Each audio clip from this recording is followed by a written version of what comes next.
Dès son arrivée, le nouveau chef de la diplomatie française a créé la surprise. Devant micro et caméra, il a annoncé vouloir tourner la page avec Alger et repartir sur de nouvelles bases. Une démarche qu'il présente comme un geste de réconciliation après des années de crispation et de brouille entre Paris et l'Algérie.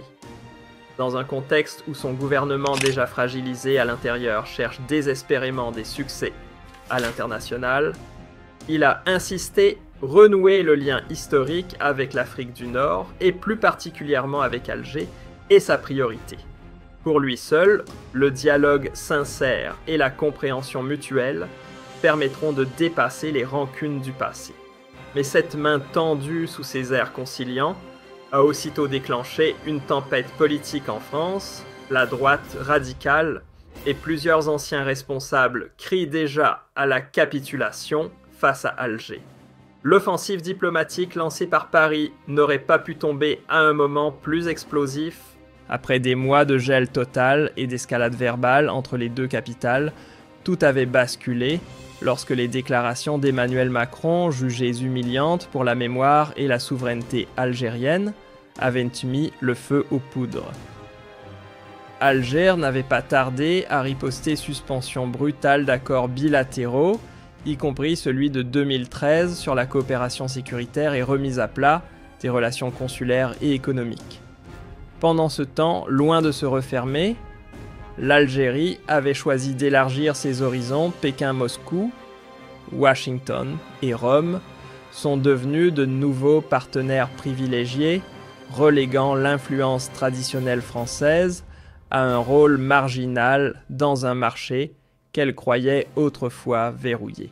À Paris, on commence à comprendre l'ampleur du désastre. Perdre Alger ne relève plus d'un simple symbole, mais frappe en plein cœur les intérêts économiques français au Maghreb. Là où Total Bouygues, ou encore Veolia, régnaient en maîtres absolus, ce sont désormais les géants américains, italiens, saoudiens et chinois qui s'installent à la place laissée vacante. L'Algérie, loin de subir cette rupture, en a profité pour dynamiter le monopole tricolore et bâtir un maillage de partenariats plus diversifié, mieux équilibré et surtout conforme à son indépendance souveraine. Ce qui pour Paris ressemblait à une crise grave s'est transformé pour Alger en un moment historique, l'affirmation de son autonomie et l'ouverture à un horizon diplomatique et économique beaucoup plus large. Sur le terrain politique, les obstacles demeurent nombreux et épineux, empêchant toute réconciliation en profondeur. En première ligne, le Sahara occidental, un dossier où Paris a adopté des positions que l'Algérie juge ouvertement hostiles. Vient ensuite l'accord migratoire de 1968, véritable tabou pour Alger. Ce texte accorde des privilèges particuliers aux ressortissants algériens vivant en France. Et la moindre tentative de le modifier risquerait de rallumer une nouvelle crise. À cela s'ajoute l'éternelle plaie de la mémoire coloniale. Car si Alger réclame des excuses franches et une reconnaissance officielle des crimes commis durant la colonisation la France, elle persiste à esquiver une pleine admission de son passé. Résultat, chaque geste diplomatique se heurte à un mur de méfiance. Pour beaucoup d'analystes, le gouvernement fraîchement mené par Sébastien Lecornu tente d'afficher un virage plus pragmatique à l'égard d'Alger. Pourtant, la suspicion reste intacte. Et comment pourrait-il en être autrement? Lecornu n'est pas un inconnu. Il s'était déjà aventuré sur le terrain sensible des affaires internes algériennes, en critiquant notamment la situation des droits de l'homme et la liberté de la presse, ce qui avait laissé un goût amer du côté d'Alger. Mais désormais, le rapport de force a changé. L'Algérie n'attend plus les faveurs de Paris, ni le retour d'une tutelle révolue. Bien au contraire, ce que la France a vécu comme une crise à Alger l'a transformé en tremplin. Le pays attire aujourd'hui des investissements massifs, redessine son économie et ouvre ses portes à des acteurs naguère inimaginables, Chevron, ExxonMobil, Eni, ou encore des capitaux saoudiens dépassant les 4 milliards de dollars. Une situation qui, il y a encore quelques années, relevait de la science-fiction sous la domination du marché français.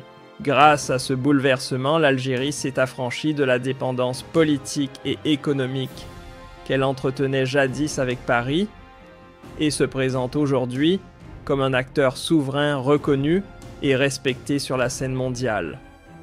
Pendant ce temps, la France, qui se considérait encore il y a peu comme la gardienne naturelle de ses anciennes colonies, voit son influence s'effriter et s'effondrer partout en Afrique. Du Mali au Niger, du Burkina Faso à la Centrafrique, Paris a été poussé vers la sortie. La raison de cette débâcle: une diplomatie arrogante, un regard paternaliste sur les pays africains et arabes, et surtout, l'incapacité chronique à considérer ces nations comme des partenaires à part entière. Au lieu de miser sur le respect mutuel, la France s'est enfermée dans une logique de domination et de contrôle, déclenchant une révolte généralisée à l'échelle du continent. L'Algérie a été l'une des premières nations à briser frontalement cette logique de supériorité, en posant une règle simple et non négociable, la souveraineté avant tout. Dès lors, toute main tendue venue de Paris restera inutile si elle n'est pas accompagnée d'un respect absolu des intérêts algériens, sans condescendance ni menace voilée. Aujourd'hui, la relation entre les deux capitales se joue à un tournant décisif. Soit la France saisit l'opportunité d'écrire une nouvelle page sur des bases réellement équilibrées, soit elle s'enferme encore dans le cercle vicieux de la méfiance et des malentendus. Mais une chose est certaine, l'Algérie désormais libérée et sûre de sa force ne reculera pas. Elle ne tolérera jamais le retour d'une influence française qui jadis l'a exploitée jusqu'à l'os. La France, elle se retrouve piégée dans un choix cornélien, soit tirer un trait sur son arrogance héritée du passé pour bâtir enfin une relation sincère, soit persister dans l'illusion et voir s'éroder ce qu'il lui reste encore de prestige en Afrique et dans le monde arabe. Les prochains mois seront décisifs. Car pendant qu'Alger s'impose peu à peu comme une puissance régionale incontournable, Paris s'enlise dans une crise profonde de crédibilité et d'influence. Le geste de rapprochement entrepris par la diplomatie française ressemble de plus en plus à une tentative désespérée pour sauver la face. Mais les Algériens, forts de leur mémoire collective et des leçons de l'histoire, ne se laissent pas duper. La confiance, rappelle-t-il, ne s'annonce pas à coups de discours. Elle se construit, elle se prouve par des actes tangibles. Au terme de ce long feuilleton diplomatique entre Alger et Paris, une évidence s'impose. Nous entrons dans une ère totalement nouvelle, un rééquilibrage inédit dans l'histoire contemporaine des deux nations. L'Algérie n'est plus ce pays qui guettait passivement un geste venu de la capitale française.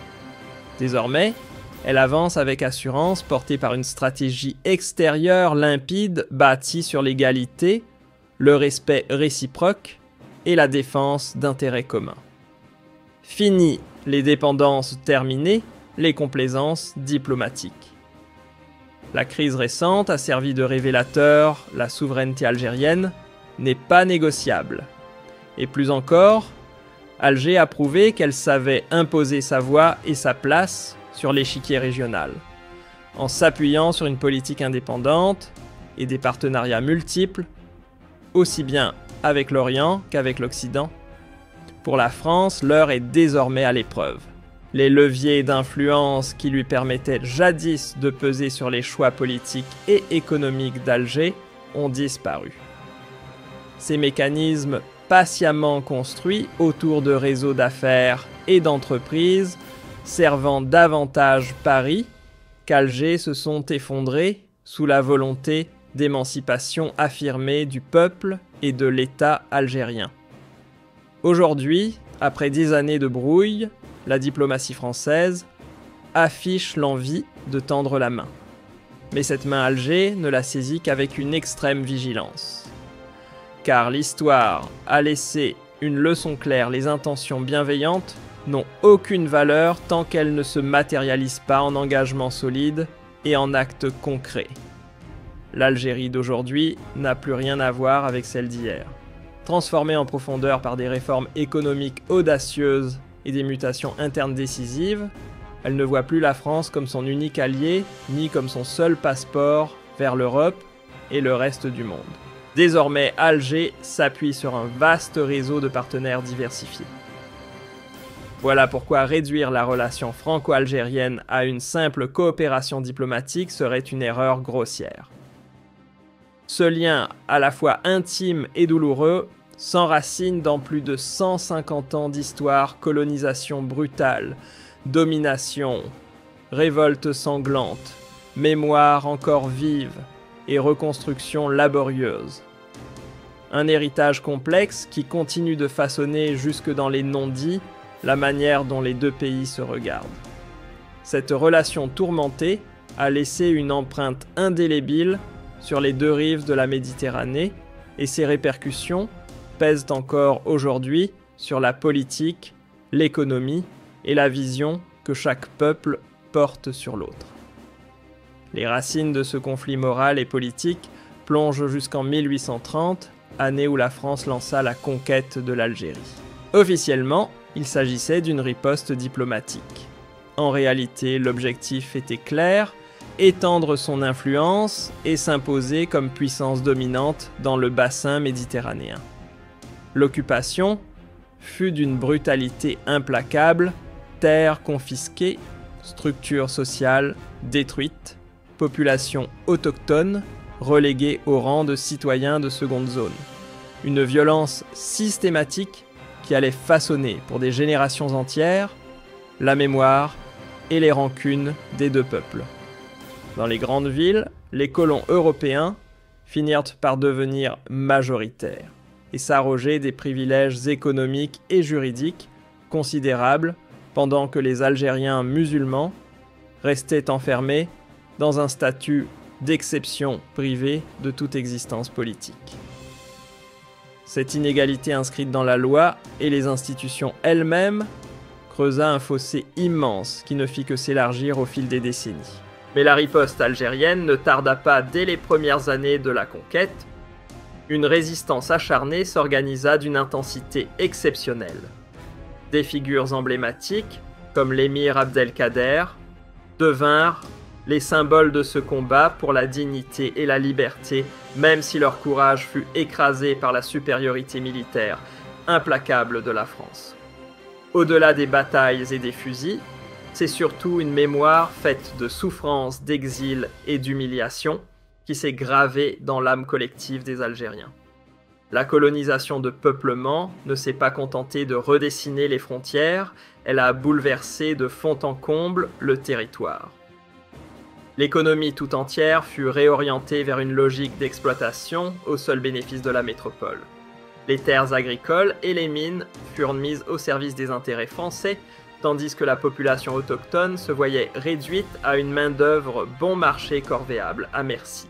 Et comme si cela ne suffisait pas, Paris tenta d'imposer son modèle culturel et linguistique, effaçant systématiquement les repères identitaires, religieux et traditionnels d'une société algérienne qu'on voulait remodeler à son image. Cette tentative d'assimilation, même inachevée, a laissé une marque indélébile dans les mémoires des deux peuples. Pour les Algériens, elle s'est traduite par une blessure douloureuse qui n'a jamais cicatrisé. Pour de nombreux Français, au contraire, l'Algérie fut longtemps perçue comme une extension naturelle du territoire national. Une illusion tenace qui rendit la décolonisation encore plus brutale et difficile à accepter. Tout au long du XXe siècle, la question algérienne devint ainsi un véritable casse-tête politique pour la République française. Les demi-mesures, comme le statut de 1947 censé offrir davantage de droits aux Algériens, ne furent vues que comme des concessions hypocrites, incapables de masquer la profonde inégalité du système colonial. L'abîme qui séparait les citoyens français des sujets coloniaux demeurait colossal. Après la Seconde Guerre mondiale, l'essor des mouvements nationalistes, la poussée de l'anticolonialisme à l'échelle mondiale et surtout les drames sanglants du 8 mai 1945 à Sétif, Guelma et Kerata mirent en lumière une vérité implacable: la cohabitation pacifique sous le joug colonial relevait de l'illusion. Ces massacres, où des milliers d'Algériens furent abattus pour avoir simplement revendiqué leur indépendance, ont gravé dans la mémoire collective une cicatrice béante, toujours ouverte dans la conscience nationale. C'est dans ce climat explosif qu'apparut une décennie plus tard la lutte armée du Front de Libération Nationale FLN. En 1954, la guerre d'indépendance éclata et elle allait s'imposer comme l'un des conflits les plus sanglants et les plus traumatisants du XXe siècle, tant pour la France que pour l'Algérie. Ce ne fut pas une simple confrontation militaire, c'était aussi une guerre psychologique, politique et morale. L'armée française employa des méthodes d'une brutalité inouïe, torture systématique, disparition forcée, représailles sanglantes contre les civils, tandis que le FLN, de son côté, frappait des cibles coloniales par des attentats spectaculaires.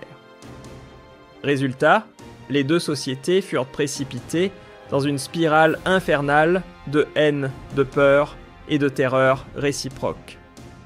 Cette guerre ne se limita pas à opposer deux peuples, elle fractura aussi la société française de l'intérieur. Le conflit provoqua des crises politiques d'une intensité telle qu'il contribua à l'effondrement de la 4e République et à l'arrivée au pouvoir du général de Gaulle. Entre ceux qui voulaient maintenir coûte que coûte l'Algérie française et ceux qui admettaient l'inévitable indépendance, le pays se divisa profondément. Les pieds noirs colons d'origine européenne, nés sur le sol algérien, vécurent 1962 comme une trahison lorsqu'ils furent contraints d'abandonner leurs terres. Quant aux Harkis, ces Algériens qui avaient combattu aux côtés de l'armée française, ils furent abandonnés à un destin tragique, symbole amer des contradictions et des lâchetés de cette époque.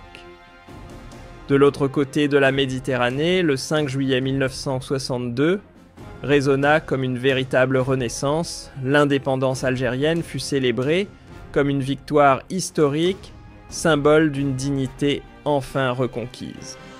Mais cette liberté retrouvée marqua aussi le début d'un chantier colossal, reconstruire un pays exsangue et redéfinir une identité nationale, meurtrie par plus d'un siècle de colonisation. L'Algérie indépendante hérita d'un territoire dévasté d'une économie chaotique, mais aussi d'un trésor inestimable, celui de la légitimité puisée dans la lutte et du prestige de la libération. Pourtant, cette indépendance n'effaça pas les ombres du passé. Dès les premières années, les relations avec Paris furent teintées de suspicions d'ambiguïté et d'une méfiance qui ne tarda pas à devenir structurelle. Après 1962, la France, malgré la fin officielle de la colonisation, n'a pas renoncé à ses intérêts stratégiques en Algérie, notamment dans l'or noir et le gaz. Mais en face, Alger s'est empressé d'affirmer une souveraineté totale en cherchant à rompre définitivement avec le modèle français. De ce double mouvement est née une relation instable, oscillant sans cesse entre coopération prudente et confrontation ouverte. Et au cœur de ce paradoxe persistant, un symbole puissant, la langue française. À la fois héritage culturel partagé et cicatrice d'une domination passée, elle incarne mieux que tout autre élément la complexité de ce lien impossible à réduire à une simple page tournée. La langue française, paradoxalement, s'est transformée à la fois en champ de bataille identitaire et en passerelle de communication entre les deux rives. La guerre d'indépendance, elle a marqué au fer rouge la mémoire collective de plusieurs générations. En France, ce passé brûlant fut longtemps relégué dans l'ombre soigneusement effacée des manuels scolaires et absent du débat public. En Algérie, au contraire, il s'est mué en fondement du récit national exalté dans les discours officiels, érigé en symbole glorieux, mais aussi utilisé comme outil politique pour consolider le pouvoir. Cette manipulation de la mémoire des deux côtés de la Méditerranée a alimenté un océan de malentendus et ravivé des rancunes qui ne se sont jamais vraiment éteintes. La relation entre Paris et Alger n'a jamais pu être une relation normale. Trop lourde, écrasée par un fardeau historique émotionnel et moral qui dépasse la simple diplomatie. Chaque mot prononcé, chaque poignée de main, chaque incident médiatique se chargeait d'une symbolique démesurée. Même les sujets, apparemment techniques qu'il s'agisse des visas, de la coopération sécuritaire ou des échanges commerciaux, étaient systématiquement relus à travers le prisme douloureux du passé colonial. C'est pourquoi réduire le lien franco-algérien à un banal tête-à-tête diplomatique entre deux États modernes est une illusion. Ce rapport est bien plus qu'un dossier administratif, c'est une mémoire vive, une histoire encore brûlante,